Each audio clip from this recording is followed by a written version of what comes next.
ہمارے لباس اور ہماری شادیاں اور ہمارے فنکشنز اور ہمارے پارٹیز شاید دنیا میں کہیں ایسے ہوتی.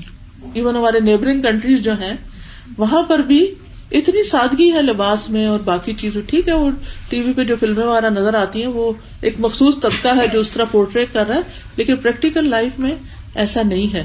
تو ہم سب کے لیے ایک لمحہ فکریہ ہے, تو صرف اپنے آپ کو میسج دینے کی بات ہے اور سوچ بدلنے کی بات ہے نا کہ ہم نے کس طرح کرنا ہے. جیسے صحیح بخاری میں نے حضرت عائشہ کی شادی کا پڑھا, حالانکہ وہ اتنی آپ کی پیاری بیوی تھی اور آپ کو ریشم میں تو وہ دکھائی گئی تھی خواب میں اور 3 دفعہ دکھائی گئی تھی, لیکن جب یعنی وہ ڈریم ورلڈ تھی نا, لیکن جب ریالٹی میں ان کی شادی ہوئی تو انہوں نے دھلا ہوا قمیص پہنا تھا. اور پھر مدینہ میں جس کسی کی شادی ہوتی تو وہ کرتا لے جاتے اور اس دلہن کو پہنا دیتے تھے. تو ان کا سارا مال, ان کا سارا سرمایہ, ایسا نہیں کہ ان کے پاس پیسے نہیں تھے, لیکن وہ جو تھا بھی وہ کہاں جا رہا تھا, کس کاز کے لیے لگ رہا تھا, ان کی پرائرٹیز کیا تھی, ان کی زندگی کے مقاصد کیا تھے.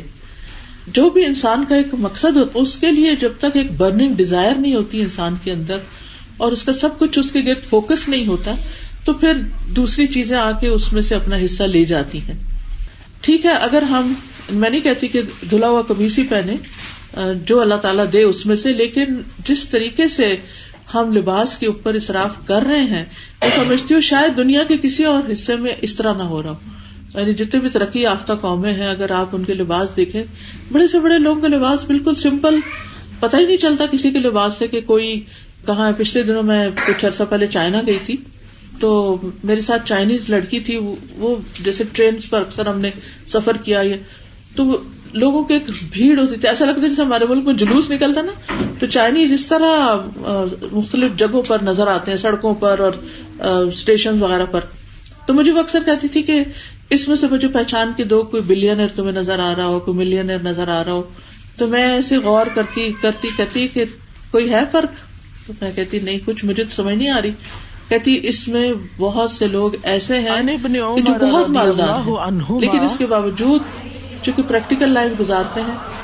ہمارے صرف 10% گھروں میں شاید استری ہو, وہ بھی نہیں. میں نے اپنا وہ گاؤن دھویا تھا, میں نے کہا مجھے استری کرنا ہے, تو کہتی یہاں استری نہیں ہوتی ہمارے یہاں, ہے ہی نہیں چائنیز کے گھروں میں استری. وہ ڈریس ہی ایسے بنائے ہوئے ہیں کہ استری کے بغیر پہنے جا سکتے ہیں. تو یہ کون سی قومیں ہیں, کون سی قومیں ہیں جو اس طرح رہتی ہیں؟ غریب قومیں. چائنا ہم سے آگے ہے, لیکن کیوں یہ لباس پہنتے ہیں؟ کیونکہ کام کرنا ہے, ایک پرپز ہے زندگی, ایک مقصد ہے. ان کے نزدیک مجھے محسوس ہوا وہ یہ تھا کہ سب سے بڑا مقصد ان کا ہے کہ چائنیز قوم کو دنیا میں نمبر 1 بنانا ہے, اور اس کے لیے محنت کرتے ہیں. اور کوئی چھوٹی سی چیز بھی ہوتی تھی تو کہتے تھے ہم نے وہ کام نہیں کرنا کہ جس سے ہمارا جو نام ہے اس پہ حرف آئے. آج آپ دیکھیں کہ ہم قومی سطح پر, ملکی سطح پر, دینی سطح پر, ہر سطح پر کتنے زوال کا شکار ہے نا اوور آل.